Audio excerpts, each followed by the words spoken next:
알랭드 보통이라고 스위스 출신의 영국 작가가 있습니다. 우리나라에도 적지 않은 독자층을 확보하고 있는 잘 알려진 작가입니다. 그가 비록 무신론자이지만 제가 특별히 좋아하는 작가이기도 합니다. 2015년 1월 그가 강연을 위해서 한국을 방문했는데 그때 한 유력한 일간지 신문자 기자와 인터뷰를 한 적이 있습니다. 당시 인터뷰에서 기자가 한 질문의 요지는 다음과 같습니다. 기독교에서 말하는 신의 섭리와 불교나 힌두교에서 말하는 인간의 업보, 이 둘 중에 어느 것이 더 인간의 실상에 접근해 있고 더 잘 설명하는가 하는 요지의 질문이었습니다.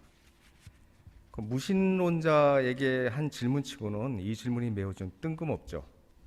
그렇지만 이제 그 당시의 상황으로 돌아가서 보면 그 기자의 질문 내용이 어느 정도는 이해가 됩니다. 2015년 1월은 마침 세월호 참사가 발생한 지 1주년을 바라보는 시점이었고, 오늘날 종교계에서 코로나에 대해서 수많은 해석을 쏟아내고 있듯이 당시에도 특별히 기독교에서는 세월호 이후의 신학에 대해서 5만 가지 담론들을 쏟아내고 있을 때였습니다. 때문에 당시의 분위기상 저는 이 기자의 질문을 세월호 참사는 신의 섭리인가 아니면 인간의 업보인가 라는 의미로 해석해서 받아들일 수밖에 없었습니다. 지금 생각해 보면 매우 부적절한 질문이고 또 해석이지만 우리가 한편으로 돌아보면 우리는 이러한 부적절한 질문, 소위 말해서 섭리와 업보에 근거한 이 부적절한 질문에 대해서 매우 익숙합니다. 부지불식간에 모든 세상사를 섭리와 업보 이 두 가지로 해석하려는 경향을 갖고 있는 거죠. 코로나에 대해서도 마찬가지인 것 같습니다. 최근 코로나에 대한 교회의 신학적 담론들을 가만히 들여다보면 그 주제와 수사는 조금씩 다르지만 그 속에 섭리와 업보라는 인과론적 전제들이 몰래 숨어 있는 것을 발견하게 됩니다. 최근 저는 한국 교회가 인간의 실상 또는 모든 세상사에 대해서 섭리와 업보로 천착하는 것이 다소 불편해지기 시작했습니다. 그 천착의 배경에 세상사에는 반드시 정답이 있다는 신념이 깔려있기 때문입니다. 세월호 참사와 코로나 이런 실상들은 모두 기독교 신학을 오랫동안 괴롭혀왔던 질문, 즉 하나님은 왜 고통을 허락하는가라는 질문과 연결되어 있기 때문입니다.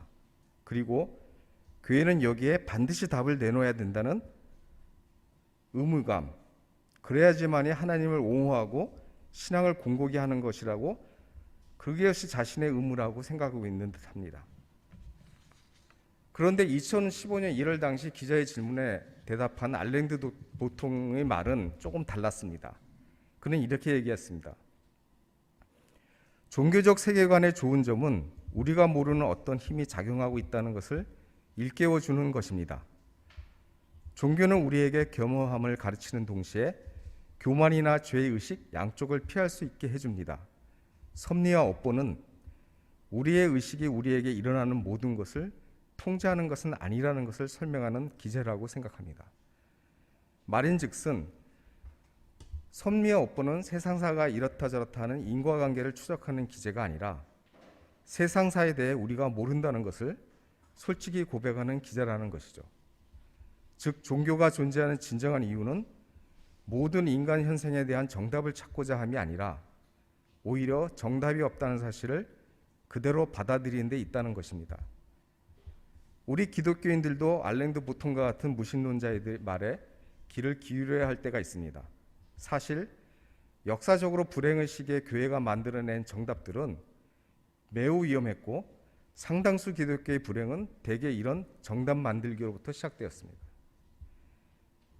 바빌론 유수에서 돌아온 이스라엘 민족은 열방에 유린당했던 고통스럽고 치욕스러운 역사에 대한 이유를 찾았고 그들이 찾아낸 정답은 한마디로 이스라엘이 율법을 지키지 않았기 때문이었습니다. 결국 그들은 이 정답에 따라 율법서를 복원했고 이는 율법주의 유대교를 탄생시켰습니다. 5세기 기독교 제국 로마가 야만족에게 약탈당하자 아우구스티누스는 그 이유를 물었습니다. 왜 하나님은 악을 허용하시는가? 왜 당신의 백성들에게 고통을 주시는가? 그가 찾은 정답은 로마가 기독교의 가르침을 제대로 따르지 않았기 때문입니다. 그는 이런 정답을 담아 신의 도성이라는 책을 저술했고 이는 중세교회의 정치적 교본으로 활용되었습니다. 19세기 미국의 기독교 신학 북장로회가 남감리교와 북감리교가 남침례교와 싸웠던 이른바 시민전쟁, 그리고 이민자들로 만연해진 도덕적 타락, 그리고 자유주의 신학의 도전에 직면하자 그들 역시 근본주의 신학을 찾아냈습니다. 오늘날 한국교회 역시도 세상사에 대해 정답을 제시해야 한다는 일종의 강박관념에 사로잡혀 있는 듯합니다. 코로나는 하나님의 심판이자 경고다, 죄에 물든 인간에게 던져진 하나님의 메시지다 라는 근본주의적 논리뿐만 아니라 진보적 관점의 신학적 해석 속에서도 그런 강박증은 엿봅니다. 오늘 본문의 말씀은 너무나도 유명한 구절입니다. 바로 예수님과 본디오 빌라도 사이에 있었던 진리에 대한 논쟁인데요. 진리를 위해 왔다고 주장하는 예수님께 빌라도가 진리가 무엇이냐고 되묻습니다. 예수님은 진리란 이런 거야 라는 정답 대신에 침묵하십니다. 이미 하나님의 의지에 따라 고통의 잔을 집어든 예수님의 침묵에서 저는 오히려 더 큰 위안을 얻습니다. 2010년 미국 타임즈가 선정한 최고의 신학자이자 인문학자인 하우어스는 한 신학교 강연에서 자신의 신앙을 다음과 같이 고백했습니다. 기독교가 세상을 이해하는 정답이라고 짐작하는 것은 우리가 가는 길이 옳은 길이라고 기독교인들을 안심시키기 위함입니다.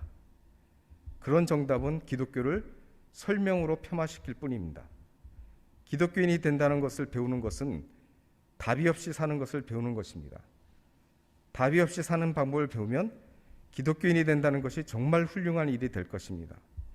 믿음이라는 것은 답을 모른 채 계속 살아가는 것입니다. 코로나의 시대 교회는 세상의 위안이 되어야 합니다. 그러나 세상을 향한 교회의 위로는 정답을 만들어내고 그것을 강요하는 것이 아니라 정답 없이 살아가는 방법을 보여주는 것이어야 하지 않을까요? 여기서 개인적인 경험 하나를 이야기하겠습니다.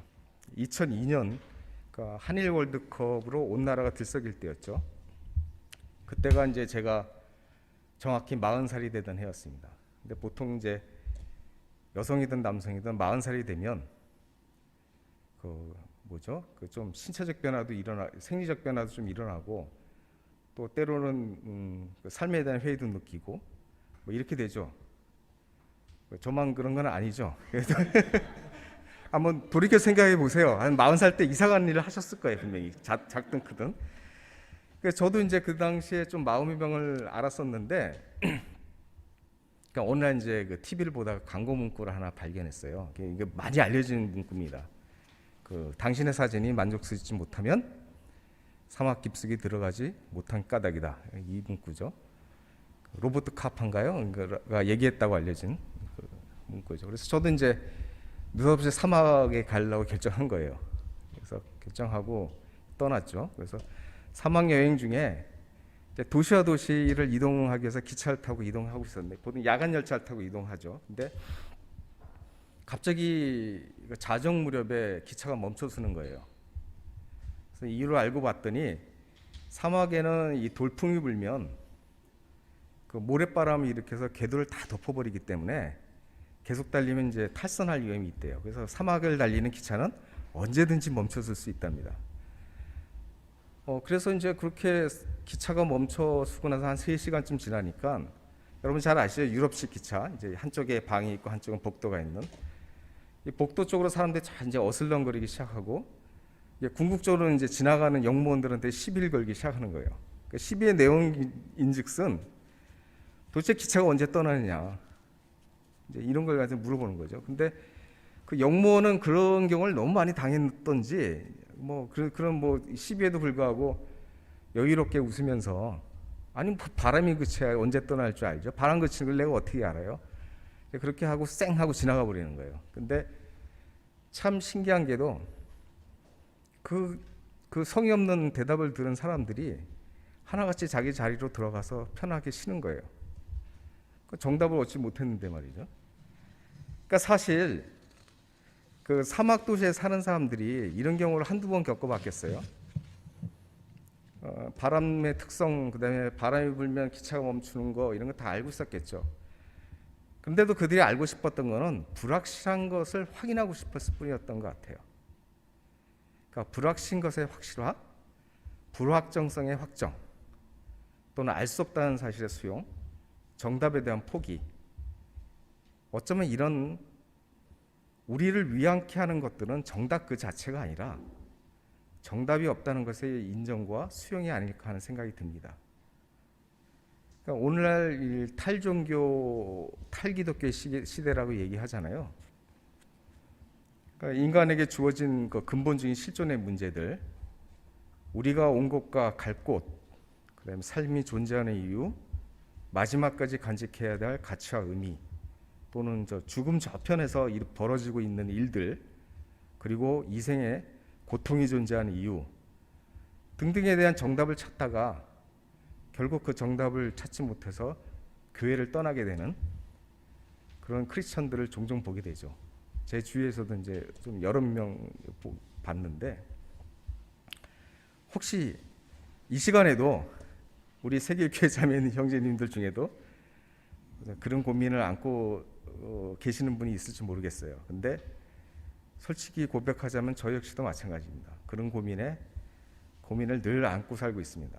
그럴 때마다 저는 하우어스가 한 말, 기독교인이란 정답을 찾는 사람이 아니라 정답 없이 사는 법을 배우는 사람이다 라는 말을 되뇌게 돼요. 그래서 사막의 돌풍이 기차를 멈추게 하듯, 또는 코로나가 세상을 멈추게 하듯, 크리스천으로 사는 우리의 인생길에는 늘 위기가 존재하죠. 신과 인간에 대해서 해결되지 못한 문제, 그건 늘 우리를 괴롭힙니다. 이럴 때마다 새벽 돌아나온 기전에 들려올 기차 소리, 그걸 소망하면서 또다시 정답 없는 세상을 살아가는 법을 하나씩 배워나갔으면 좋겠습니다. 감사합니다.